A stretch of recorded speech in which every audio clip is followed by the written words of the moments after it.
কথা বলছি ভাইয়ের সাথে, ঢাকা ইউনিভার্সিটির একজন স্টুডেন্ট। ভাই, এই আজকের যেই বিষয়টা আপনারা দেখতে পাচ্ছি, আপনারা একটা ওই ইউনিফর্মে আছেন ও আপনাদের ক্যাম্পাসকে মোটামুটি পরিচ্ছন্নতা রাখছেন। ওই মেরু উদ্দেশ্য কোন দিক থেকে বা কি উদ্দেশ্য আপনাদের? প্রথমত আমাদের ক্যাম্পাসের যে পরিবেশে আছে, এই পরিবেশের যে নোংরা বা যত রকম ময়লা ফেলা, দ্বিতীয়ত যানবাহন যে অনিয়ন্ত্রিতভাবে যায়, যেখানে সেখানে পার্কিং করা, এইগুলো মূলোৎপাটন করার জন্য আমাদের 1 জানুয়ারি আজকে আমাদের যে একটা সংগঠনের পক্ষ থেকে আসছি গ্রিন ফিউচার ফাউন্ডেশন, যেটা মাননীয় ডিসি ডক্টর স্যারের অনুমতি এবং তাদের সমর্থন নিয়ে আর কি আমরা আসছি। তো প্রথমত আমাদের ক্যাম্পাস পরিষ্কার পরিচ্ছন্ন, সবুজায়ন, এগুলো দীর্ঘদিনের একটা চাহিদা ছিল। বিভিন্ন ব্যারিয়ার থাকার কারণে বিগত প্রশাসন আমাদেরকে ওই ধরনের সাহায্য করার না করার কারণে আমরা সেই বাস্তবায়ন আমরা দেখতে পাই। তো এখন যেহেতু সময়টা আমাদের ডক্টর স্যার এবং ডিসি স্যার মানে অনেক আমাদের প্রতি কর্ডিয়াল বা আন্তরিক, যে ক্যাম্পাস পরিচ্ছন্ন রাখা বা ক্যাম্পাস একটা নিয়ন্ত্রিত, সব কিছুটা নিয়ন্ত্রণের মধ্যে রাখার ভিতরে, তো এটা আর কি আমরা একটু বাস্তবায়ন করার জন্য প্রক্রিয়ার টিমের সাথে একটু কাজ করছি। দ্বিতীয়ত যে বহিরাগত বিষয়টা, এই কয়েকদিন দেখতেছে বহিরাগত বিষয় যে বেশিরভাগ চলছে প্রোপাগান্ডা, বহিরাগত কারোরই বাধা দেওয়া হচ্ছে না।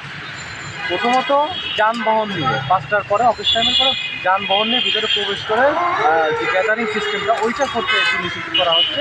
তো বিশেষ ক্ষেত্রে রুগী কিংবা বৃদ্ধ তাদের ক্ষেত্রে আমরা কনসিডার করতেছি। তো এটা আর কি, যে ক্যাম্পাসে বহিরাগত বা ট্যুরিস্ট যারাই আসুক সবার জন্য উন্মুক্ত, সব সময়ের জন্য উন্মুক্ত। কিন্তু যে যানবাহন নিয়ে যে 50 জন আসবে, 50টা রিক্সা নিয়ে আসবে, 50টা রিক্সা যদি শাহবাগ থেকে এই পর্যন্ত আসে, তাই এখানকার পরিস্থিতি কী হবে ভাবে দেখেন। এখানে যদি 5 মিনিটের রাস্তা দিয়ে শাহবাগ থেকে না আসে, তাহলে খুব সুন্দর মানে পরিবেশটাও ভালো থাকে, তারপরে যানবাহনটাও অনেক ফাঁকা থাকে।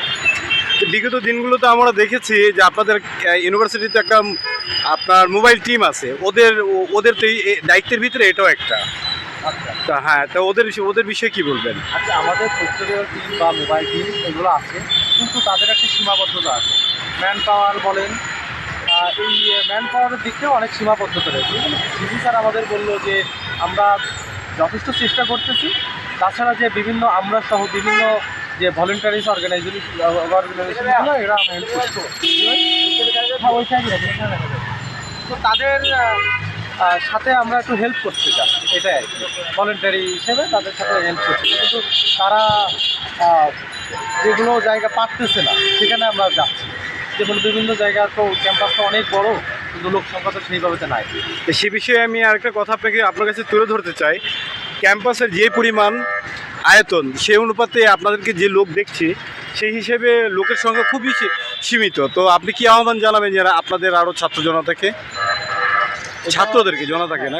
এটা হ্যাঁ, প্রাথমিক পর্যায়ে আমরা এই কয়েকজন আছি। প্রথমত আমাদের কোনো কাজ,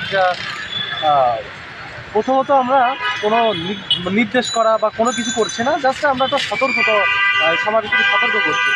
আর স্টুডেন্টের বিষয়ে প্রত্যেকটা স্টুডেন্টই এটা আমাদের নৈতিক দায়িত্ব, যে নিজের ক্যাম্পাস নিজের বাড়ি মনে করে যদি পরিষ্কার পরিচ্ছন্ন রাখা হয়, যত্রত্র ময়লা ফেলা থেকে শুরু করে যেখানে সেখানে রিক্সা বা যে কোনো গাড়ি পার্কিং বিষয়ে সবাই সচেতন হোক এবং সবার জায়গা থেকে একটু সবাই মানে সবাইকে সাহায্য করছে, এটাই।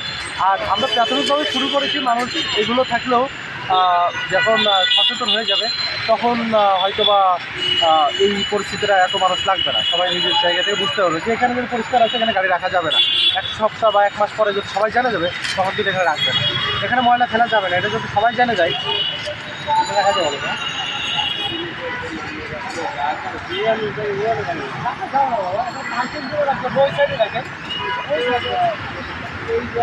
আমরা দেখতে পাচ্ছি যে এই জায়গাগুলোতে গাড়ি রাখলে জায়গাটা গ্যাদারিং হয়ে যায়।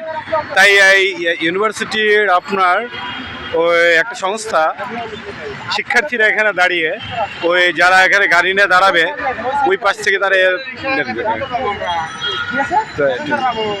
তো দেখতেছি আমরা।